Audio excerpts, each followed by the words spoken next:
So, good evening, everybody, and welcome to the webinar. My name is Scott Lucy, and I'm the Business Development Director for Duolife here in the UK and Ireland.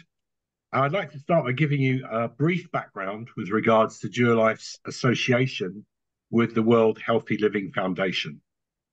Duolife is the founder and funder of the foundation since its inception back in 2015. The foundation promotes education in the field of healthy living, inspiring individuals to take good care of their health and improve the quality of their lives.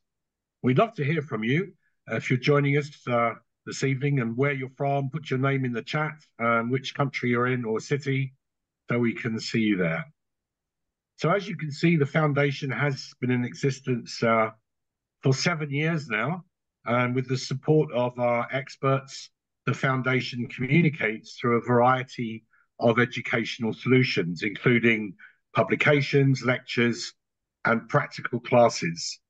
So you can contact the foundation through our Facebook pages and, of course, follow us on Instagram. Well, this evening it's my honor and privilege to introduce you to our expert speaker, Dr. Dorian Dugmore from England.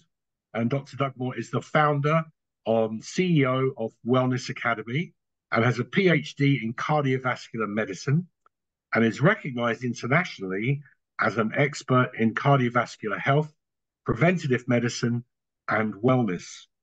During his long and impressive career, he has initially played and then coached football internationally. He has run 26 marathons, was program director for the world-famous Toronto Rehabilitation Center for recovering heart patients. And he had built the award-winning Adidas Corporate Wellness Program, as well as the Fit to Manage program for football managers, and served as the nucleus for sport cardiology in Europe. His wellness programs have achieved both national and international acclaim. So welcome, Dr. Dugmore. Over to you, sir. Thank you very much, Scott, and good evening, everybody. I'm actually working as we speak over the next 2 days with the world of cricket, looking after some of the people and their health and well-being in that sport. So I'm in a place called Cobham, which is not far outside London, and so I'm speaking to you tonight from actually from my hotel room.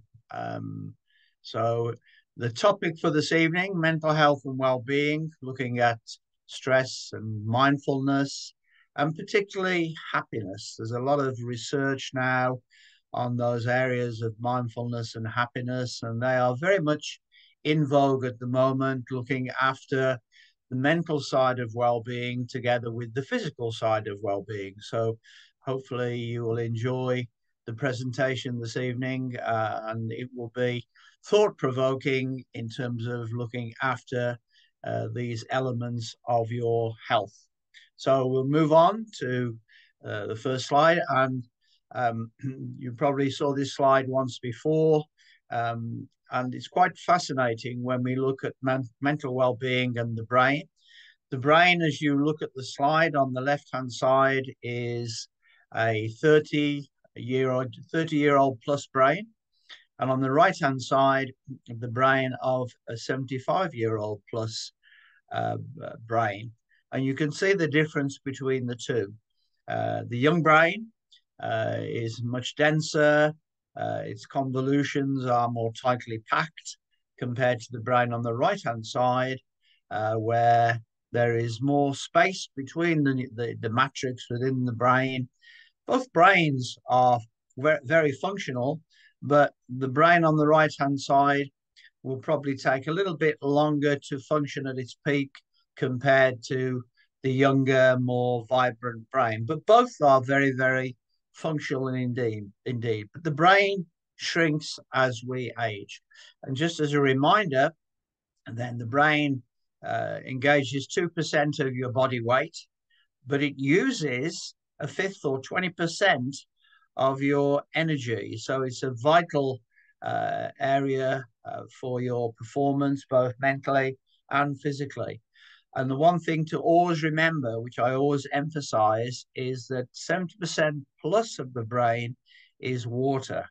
And so one thing you always have to remember, and that is that we should always drink 2 to 3 liters of water every day, and it's still water, because that is the water that is far more functional for the cell and its actions compared to things like carbonated water with its bubbles and its CO2. And it gives a hydrating effect, but it's not as effective as the still water.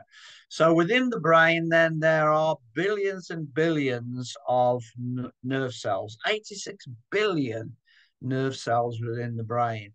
And they're all interconnected, as we'll see on the next slide. So there you can see 86 billion neurons or nerves within the brain, and each with an average of 40,000 connections. It's a real plethora of interconnected actions within the brain, and particularly in a healthy, very functional brain. So vitally important to protect its health, to protect its well-being, and to keep that brain energized. So, excuse me. So that's on the left-hand side of the screen. As you look at a neuron, a brain nerve, you can see that little triangle in the middle. It's called the axon, and that's the center or heart of the brain cell. And then emanating out from that, there are these twig-like structures that are called dendrites. And they're the twig-like structures that interconnect with billions of other structures that are like that give all those 86 billion connections. So that's a very, very healthy brain cell, a young brain cell.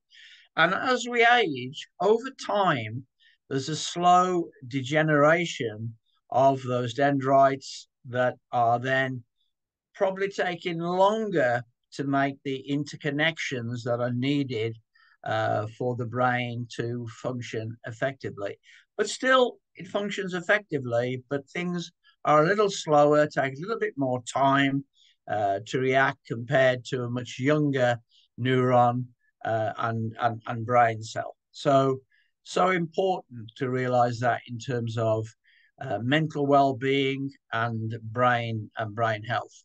So we know from all the research now on the aging populations around the world, if we can avoid those major diseases like heart disease, like many cancers, diabetes, then we can expect to live, particularly in females, mid-80s and beyond, and males 80 to 85, providing they can avoid those major diseases. And what that really means is over the spectrum of a lifestyle, your performance will increase and be probably optimum in adulthood, certainly between the ages from 30 to 50. And then gently and slowly, there's a slowing down of the brain and its functionality as we age in decades towards the centenarian times, where we really need to realize that things will slow down and be a little bit slower. However, what we need to realize when we look at the theme behind all of these presentations, the theme of Younger Next Year, is that we can do lots of things to keep the brain healthy and to slow the deterioration down. And what you also need to realize is that probably beyond the age of 50 and 60, you still have probably a third of your life left to enjoy the quality and the efforts that you've made to be successful. So it's so important to keep the brain active and in good shape. And the brain changes if it's exercised. Now, for exercise, you've got the physical elements of exercise that actually benefit the brain because it stimulates the brain, it stimulates the actions of the muscles going back to the brain. So that's important. But you also need to challenge the brain mentally as we age. And so if you move to the next slide, you can see some examples of that. And I have a very close friend whose father now is in his 90s. And when he was in his late 70s, early 80s, it was very clear to us that he was getting a little bit of dementia. He was repeating himself quite often. He was forgetting things and repeating them again. And we realized that the premature signs of dementia were beginning to appear. And so we suggested to him that he tries to do things that challenge his mental abilities and do things that maybe he hadn't practiced before. And believe it or not, he started to build and make jigsaws. And he's now done over 1,000 jigsaws, including three-dimensional jigsaws of things like the Eiffel Tower and the Blackpool Tower in the UK. And his dementia has dramatically slowed.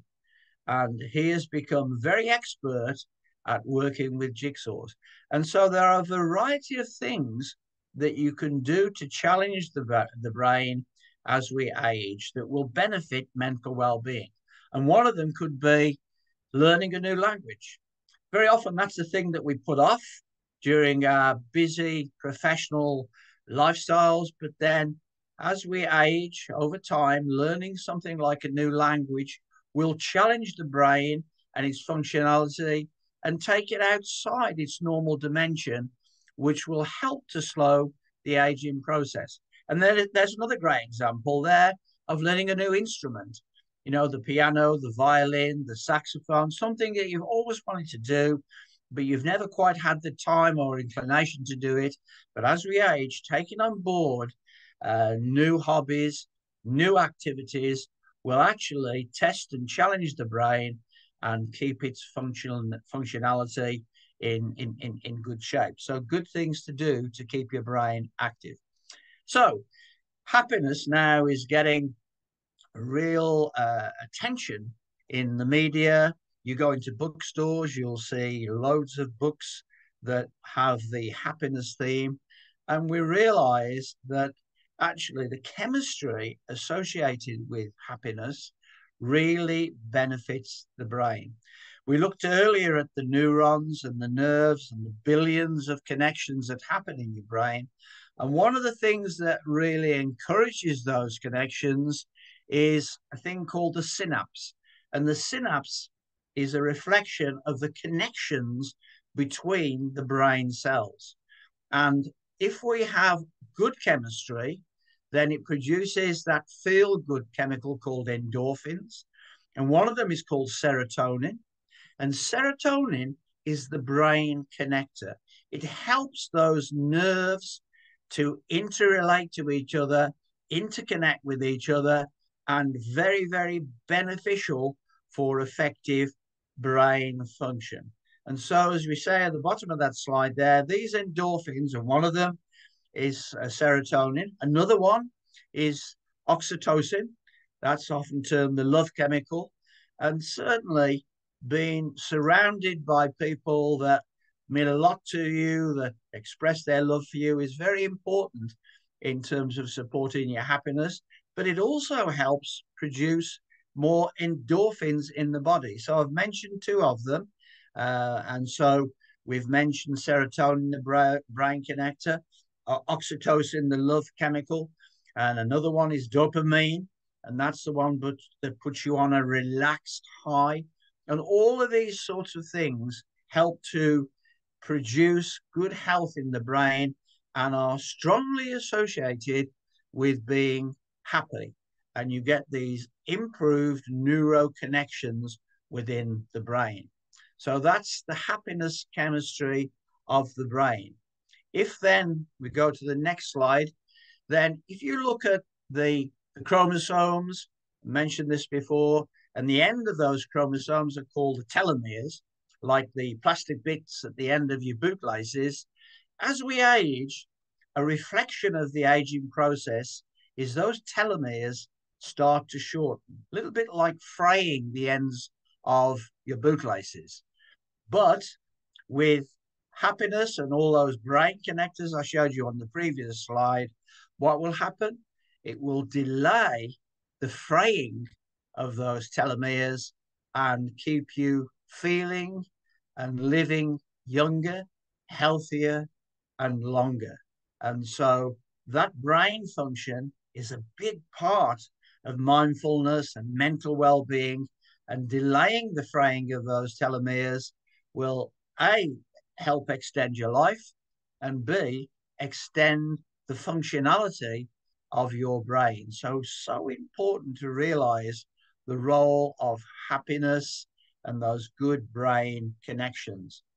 So there's some very famous research produced by a guy called Sean Core. I've briefly mentioned it before, but I'm going to talk about it in a little bit more detail.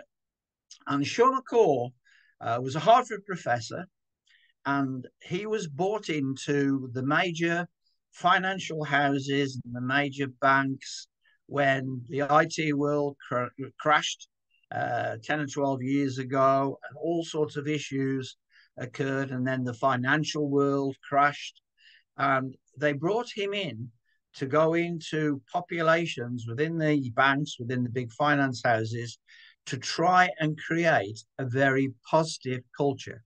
Very difficult challenge when people were getting fired left, right, and center. Businesses were collapsing. The finance world was in trouble. And so he went along to those populations with 5 simple approaches, researched by each of the people listed behind the 5 lines you can see on the slide there. And the first one he suggested was that you actually start your day with 3 gratitudes. 3 things you're grateful for that put you in a very, very positive mood, because you are respecting and enjoying the quality of life at the start of that day. And those gratitudes can be very simple and straightforward. It can be a hug from a loved one. It can be looking at, hopefully, the weather as it is improved, enjoying some sunshine, something we found difficult to find in the rainy days in England over the last few months, to be honest. But being happy about really bright sunshine, good weather, a hug from a loved one.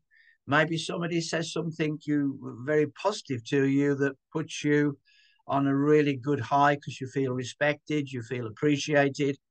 3 gratitudes, 3 things that you're grateful for. Maybe you're feeling good about your own health because you've been exercising regularly and you just feel in good shape. But 3 simple things that you're grateful for. But then what it suggests, which is the second one, called journaling, you take one of those gratitudes and you write it down, only for 2 minutes. Now, you can either write it down in your journal or in your diary, or you can write it down in a special page on your computer. But basically, you commit your thoughts to paper or to your computer, and the sheer action of writing one of those gratitudes down and creating a positive mood is very, very important to set you up for the day. I've just read a book recently called Making Your Own Bed. And quite interestingly, it's by a very famous general in the United States that persuaded all of his graduates before they became fully fledged soldiers or airmen that they had a pride in making their own bed at the start of the day. Because by doing that, it sets you up for the day. It starts the day being well organized and sets you in a great mood and puts you in a good happiness place. So write one of those gratitudes down. The next one, he said, is regular exercise. And it doesn't have to hurt and be physically painful to get the benefits of exercise. And some of the happiness goals show that just even 7 minutes of increased energy expenditure can actually help put you in a very positive place with a more positive demeanor. The fourth one he suggests is meditation, and we'll talk a little bit about that in a moment. But meditation is actually just chilling for a moment in time and appreciating the world about you. And being respectful of it, being appreciative of it, and really enjoying that area of the world about you. And by switching off for a moment in time, actually puts you in a very good, positive, happiness place. And then the final one is practice every day 3 random acts of kindness. 3 things you can do for somebody else that costs you nothing, but help to create this positive, happy mood. So important. There's a lovely story about somebody in one of the supermarkets who'd just been appointed, and a little old gentleman came into the marketplace to buy some food into the supermarket. And when he was due to leave, he looked outside and suddenly the weather had changed. It was windy, it was rainy, it was blustering. And he was a little old gentleman who was very frightened of the weather because he was rather frail. And so he mentioned to one of the newly appointed people at the supermarket, would you mind just walking me around the corner, because I'm a little bit frightened of leaving the supermarket in such bad weather, and I only live round the corner. And this young recruit went to his manager and said, do you mind if I just walk this gentleman home around the corner, because he's very frightened and I feel very conscious that if he falls over, something bad could happen. Do you mind if I do that? Funnily enough, off they set. They walked around the corner and he took the gentleman home. And a few days later, he received a very nice present in the mail, because the gentleman was so enamored by the fact that this young gentleman had helped him and walked him home that he sent him a special gift. A random act of kindness, cost nothing, but made a huge difference to the happiness and the mental well-being of that particular individual. So there's some lovely things you can do to help people.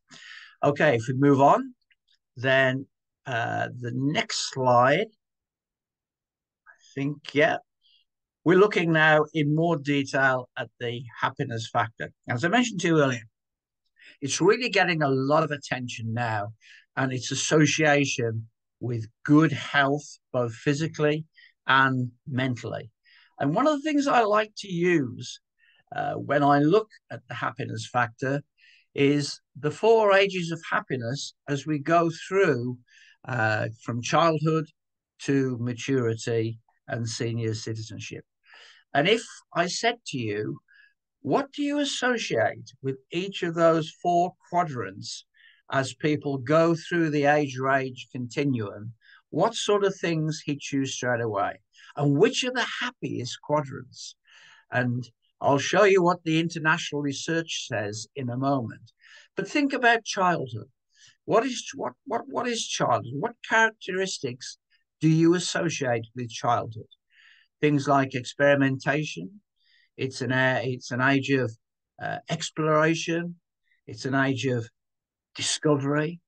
It's an age of sensory pleasure, touch, smell, feeling, sight, hearing. You're learning about the world, and the world's your oyster. The other thing about childhood, very often, it's an area of no responsibilities, lots of free time, plenty of time to play. And so some of the happiest periods in your lifetime very often can be associated with childhood. Getting people to be energized during childhood, certainly between the ages of 0 to 10, is critically important. Why? Because your fat cells are formed by the age of 10. So what you do in terms of physical activity in that initial decade is critical to your body shape and your cellular function. So that's quite interesting. So happy times in childhood. Youth, adolescence. What do you associate with adolescence? Well, in youth, it can be a period of rapid change. There can be huge maturational swings where you get the early developer and the late developer. It's a period of expectation from your parents, from your friends, and there are some challenges from that. Peer pressure, what your friends expect of you, what people in your school years expect of you. And of course, now a lot of pressure can be created through social media, where there can be real benefits, but there can be real challenges with some negative elements in social media. It's an age of discovery during youth. Things around your sensuality, your sexuality. You very often perceive the world as your oyster. Anything is totally possible, and it's a mixed bag of happiness factors tinged with sometimes some disappointment. So then when we move on to middle age, what can we associate with middle age? The age is probably beyond 30 to around 50 years of age. What can we expect there? Well, there's a thing called responsibility. There's a thing called mortgages. Families come along. There is very often pressure to succeed during the middle age periods. And there's a period of one-upmanship, the competition between people, better cars, better jobs, better career structures, can be an area of real pressure, but it can be an area of real success. So a mixed bag. And finally, in the quadrant on the right-hand side of the bottom there, maturity. Beyond maybe 50 years, 60 years, where do people sit there in terms of their happiness? Well, very often people think it is what it is. I've achieved what I'm able to achieve, and I need to realize where I am. It's a period of realization. It's very often a period of recognition, where you can congratulate yourself for being successful. It's a period of balance, where you can look at achievement against expectation. And so it's a period of different things. Very often, maturity is a period of perspective, where you can realize what you need to keep and what you need to let go of. It can be a period of celebration, and it can also be a period of commiseration. But it often is a period of time to reflect. It's a period of forgiveness very often, where you can look back at things and think, well, was that really worth getting so upset about? And the balance very often comes into being. So what does that reflect in terms of international research on happiness? I'll show you in the next slide. So life satisfaction by age, this is what we've got. So the improved life satisfaction occurs in the early part of those curves. That's childhood. Then as we go through youth, adolescence, middle age, there's a dip in the curve.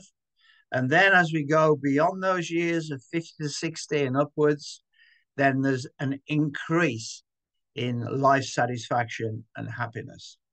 It's exactly what we reflected on the previous four quadrants. And we can see on the bottom scale there, the world average. We can see actually people in the USA have increased in terms of their life satisfaction. And the UK actually is virtually identical to the USA. But which countries very often record the highest happiness curves and life satisfaction curves? Very often, they're actually the Scandinavian countries.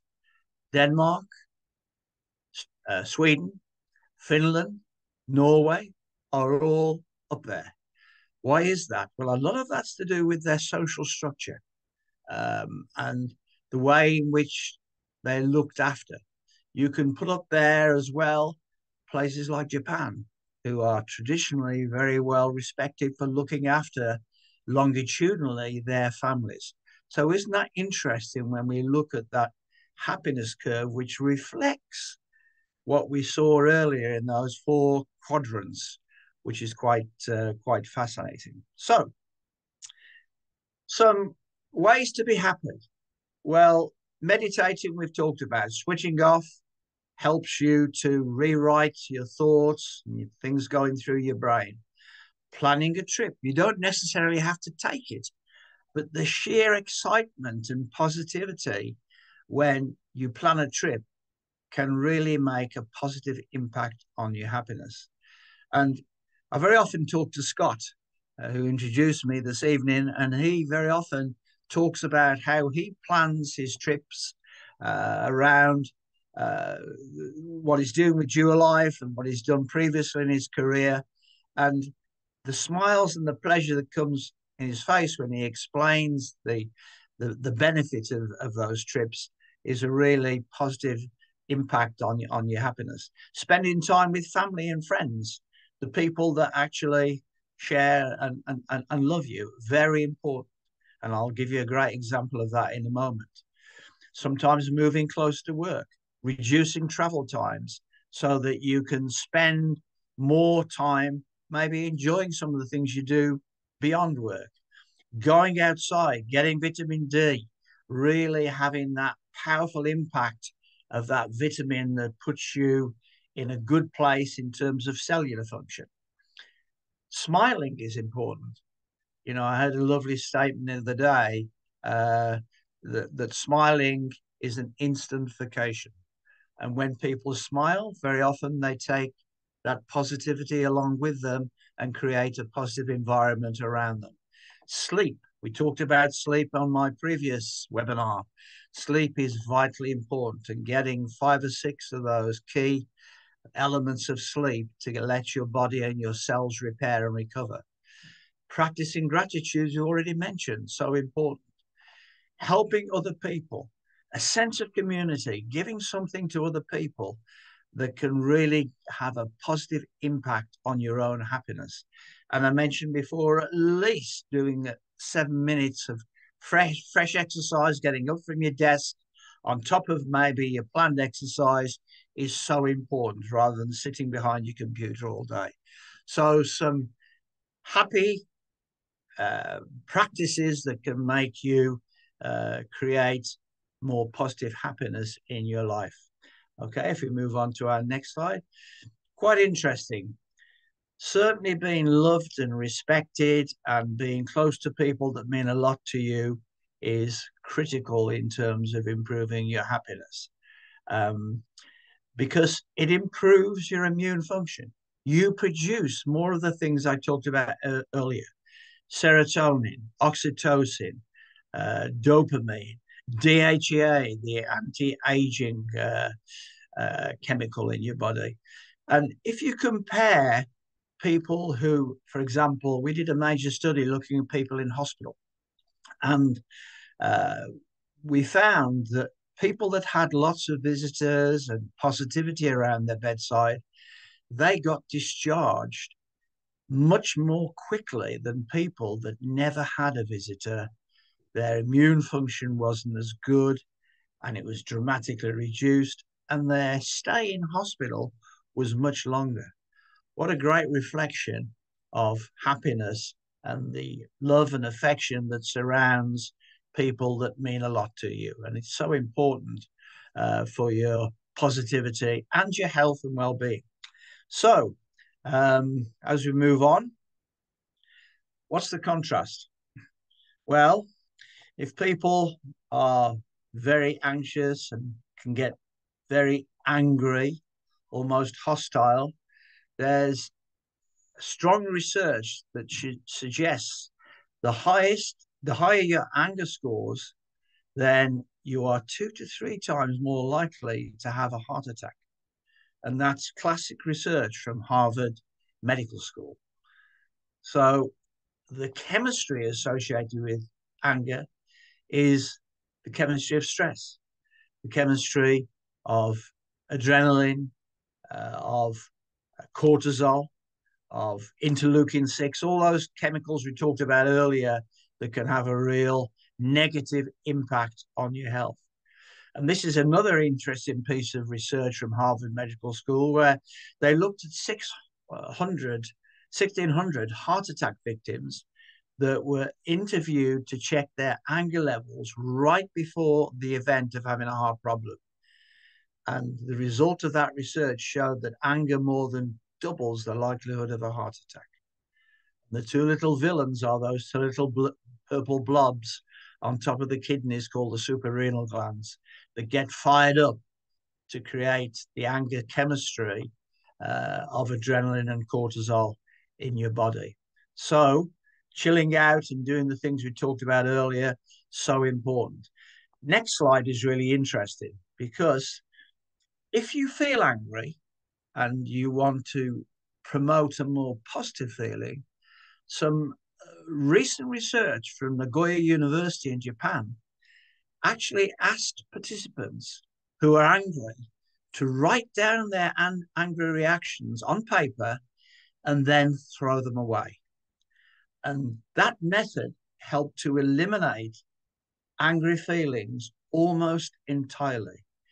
It's as if you're parking the anger and the negative chemistry that goes associated with that and throwing it in the bin.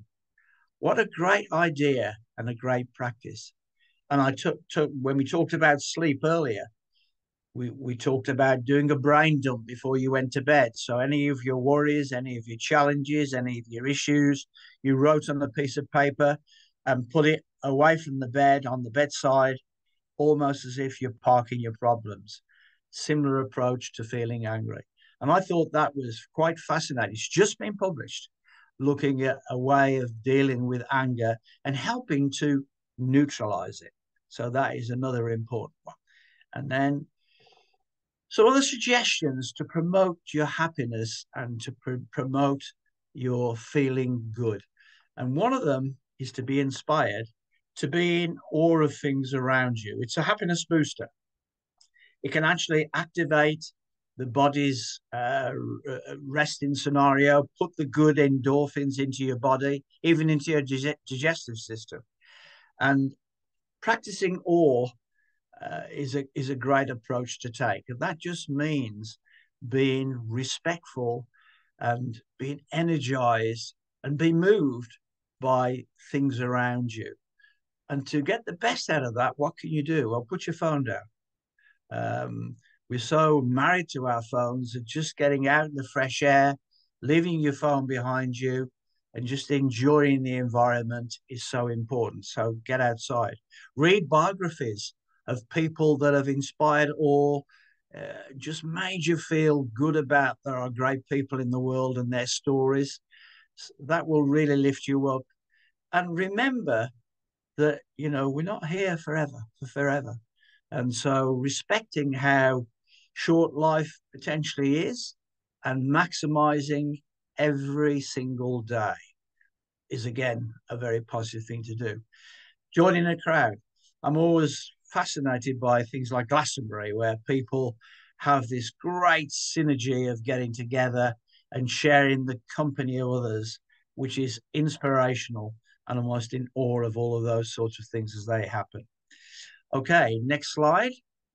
So what happens then to mental well-being as we go through the age range continuum? Well, our intelligence quotient, our IQ quotient, is thought to increase by 10 points per generation as we get smarter and brighter. And now we're looking at things like AI coming along. And who knows what that will offer in the future. But interestingly, from all the research, our creative quotient, our ability to produce new things, to create new things, depends on two major things, especially in children. The love that surrounds them and having a really good social and family structure and regular exercise. If they get both of those, the research has shown us that they can be up to 3 times more creative. Quite fascinating when we link that with mindfulness, the healthy mind, and happiness. So as we move along, what do you want to do to slow down your aging clock? What behaviors and happiness can you really generate? Exercising regularly, for sure. Sleeping and getting sufficient sleep, 7 to 8 hours worth of sleep, managing your emotions and your attitude towards those emotions is quite important, and balancing them out together with your lifestyle management. Looking at your nutrition, making sure you exercise regularly, being involved in a good social structure, getting plenty of sleep. All those things I mentioned that can help you produce a more positive behavior, which will then impact on your happiness and help you age more effectively and hopefully for a longer period of time. So, looking at left and right brain. Well, the left brain is very often the critical, analytical brain, and men are famous for focusing in that area, whereas the more empathetic brain, the emotional balanced brain, women are, from all the research, said to actually access that right brain 33% more than men. But quite interestingly, when you look at some of the books on leadership, like Stephen Covey's 7 Most Effective Business Habits of Successful Leaders and Corporates, then more and more leaders are becoming far more emotionally intelligent and empathetic towards the people that work with them and for them. So quite fascinating, again, reflecting back on happiness and mental well-being. Okay, so as we move along, remember that constantly being stressed can really damage your health. Right up there with high cholesterol, high blood pressure, high blood sugars. The same reflections that we saw earlier on the aging brain cell happen when you're totally stressed, and it can actually damage your brain cells. Next slide again. And there we can see the effect of chronic stress on the brain. You get cell degeneration, the connectivity and neurotransmissions, those billions of nerve cells get compromised. It affects your memory, and very often it can affect your emotional control. And you may lose the plot if you're constantly stressed. So remember that balance and that focus on happiness is very, very important. And remember, the heart has its own brain, and it sends 80% more messages back to the brain than just being controlled by the brain itself. So that empathetic feeling coming from the heart, being conscious of listening to people and appreciating people, is a key signal to produce both a healthy heart and produce more positive happiness. So that's so important as well. So moving on, slowly coming to the end now. This is an interesting story. This lady here is a flight attendant. And the reason you've got the plane there is to remind me of the story of this lady and her little baby. And what happened when the two of them were close together, the rhythms of their heart were monitored. And the baby's heart rate was 120 beats a minute. The mother's heart rate was 54 beats a minute. But the actual rhythm of the heart of both of them was identical in terms of the way the hearts functioned, and what's called their electrocardiogram were identical. The minute she put the little baby outside of the room, then the rhythmicity of both of the hearts went haywire all over the place, and we got some very significant changes in the rhythm, and there were some arrhythmias, some unusual heart rhythms. But the minute they put them both back together again, it was quite fascinating to see how the synchronicity connected the two of them, despite the fact they were at different stages of their maturational development. And so thinking of that is so, so important. And you just think of being surrounded by some people that you're very fond of, that you're loved by, you love them. And surprise, surprise, the electrical rhythm of your heart is very stable. In contrast, you get surrounded by somebody who's very, very negative, and the rhythms of your heart can very often change. And when you're in that scenario, without thinking about it, your rhythms of your heart, you pick them up, and you remember the heart rhythm radiates an area around you of at least 4 feet. So if you're in the company of Mr. or Mrs. Negative, you will step out of their electromagnetic field and do it naturally. You just remember that when you think about being in the company of negativity compared to positivity. And remember the baby and the flight attendant and how their synchronicity of their heart rhythms were very, very healthy compared to being in a negative situation. I'm coming to the end now, but before we finish, just a couple of reminders. Remember that to get the endorphins flowing in your body and to get that synchronicity of your heart rhythms, breathe in for a longer period of time to a count of 5 or 6, and then out for an extended period of time. And that creates a thing called a vasovagal reaction. It actually helps your body produce more endorphins and puts you in a very positive frame away from the stress hormones we mentioned earlier. Okay. 3 things to focus on for personal wellness and happiness. Yes, your physical well-being, but also your emotional well-being.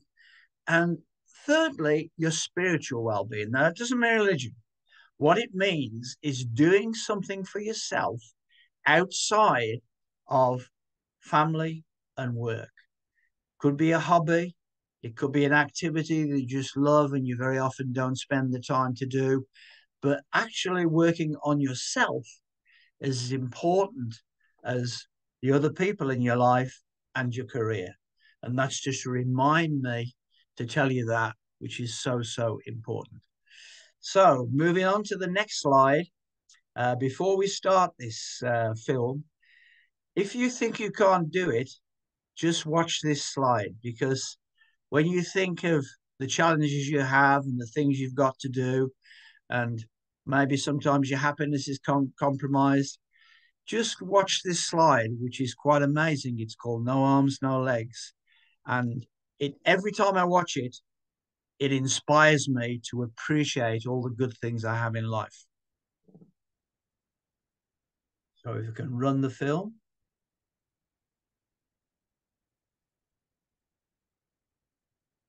There's no sound.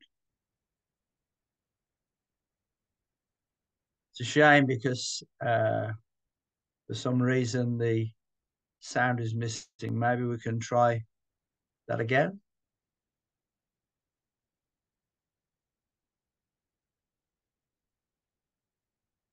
Let's see if we can get some sound. I wasn't ready.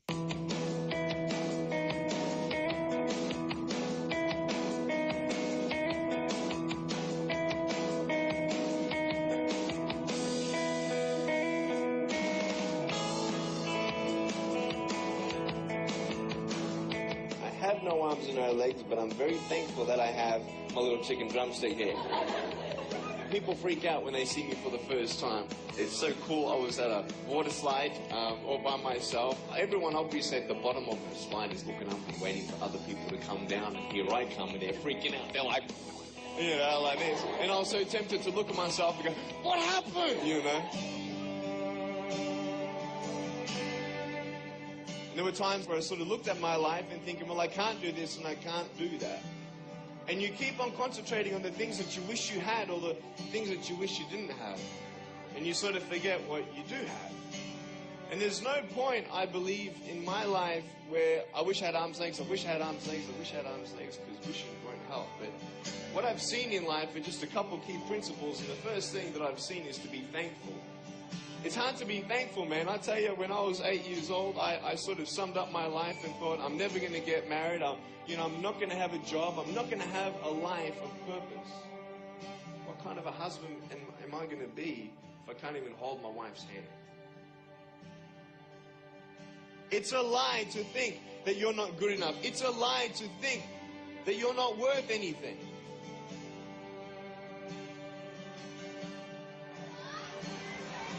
Oh boy. Woo! It's freezing, I can't feel my hands. I love life. You know, so many people come and say, how come you smile so much? And I'm like, well, it's a long story. But it's very simple at the same time. You see, it's very hard to smile sometimes in life. There are things that happen that you don't know and you don't understand, and you don't know if you're going to get through it. You know, you go through your storms in life and you don't know how long this storm is going to be. And today I want to share with you some principles that I've learned in my life that you can use in yours.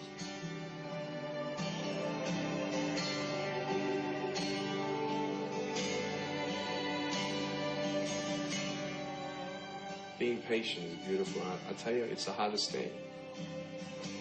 But I realized I may not have hands to hold my wife's hand, but when the time comes, I'll be able to hold her heart. I don't need hands to hold her heart. You know, it is scary to know how many girls have eating disorders. It is scary to know how many people are just angry at life because of their situation at home and angry at others. It's scary to know how many people actually feel like they're worth nothing. Every single girl right here, right now, I want you to know that you are beautiful. You are gorgeous just the way you are. And you boys, you're the man.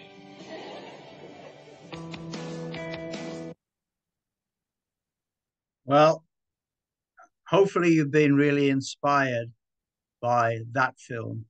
And there's a person with no arms and no legs, and yet the happiness that he's created around himself and the inspiration and the awe he's created in other people really makes you think what we need to be thankful for and to treasure the happiness that we've got and the effect that can have as you develop things around the business linked with your life and all the work we can do to impact on health and well-being of people. Thank you so much for listening to me. And I think we've got some products now that we can really suggest you use to promote good mental well-being and your happiness. And of course, Dual Life Day and Dual Life Night will all of those key minerals and vitamins and connected healthy fruits and plants can make a real impact both on daily living and on the quality of our sleep. And so I recommend those to support mental well-being and happiness. And also my blood, critical. The B vitamins in particular are so important for your health and well-being and the functionality of your cells, together with all the vitamins and minerals listed there. I'm not going to go through them all, but of course, some fantastic benefits from my blood and very, very important for your health and happiness.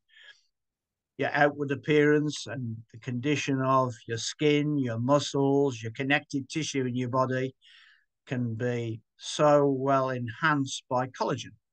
And so again, so important when you're supporting people's health and well-being. So I recommend collagen there for us as well. And Your Life, My Mind. That's exactly what we've just been talking about. And the impact of mental well-being, healthy brain, and its effect on not just yourselves, but the people around you, so important. So again, My Mind, a good recommendation for a superb Your Life product. And finally, chlorophyll. And I think we've also got vitamin C, building our immune function, neutralizing some of the free radicals with the chlorophyll and promoting antioxidants in our body that's very healthy.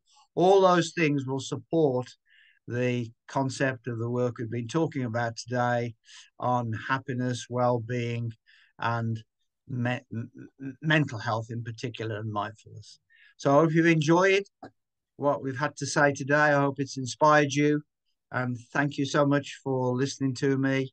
And sparing your time to hopefully enjoy our webinar this evening.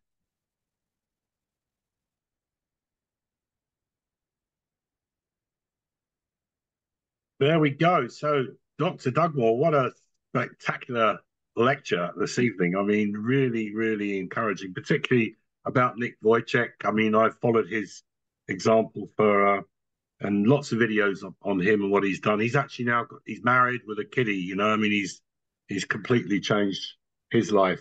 And I have to say, you know, working in the work we do with network marketing and soft marketing here at Duolife, you always meet people that are very positive. It's a tremendous place to be. You know, we use it sometimes for our nutrition, sometimes for our income, but overall, the camaraderie that we have between us and the fun we have is really what keeps people coming back. And that reminds me, of course, that we're going to be meeting up again on Saturday, aren't we? You're very kindly coming to our next presentation at Milton Keynes. And I do hope that everybody that's listening this evening can come along as well and maybe bring a friend or two. And we're looking forward to, if you can't make it, we're looking forward to seeing you on the next webinar, which is on the 23rd of May, which is there as optimizing performance and building resilience. So thanks once again, Doctor, and we see you very soon. I look forward to seeing you Saturday. And take care, everyone. Thanks for joining us. Thank you. Bye-bye. Bye-bye.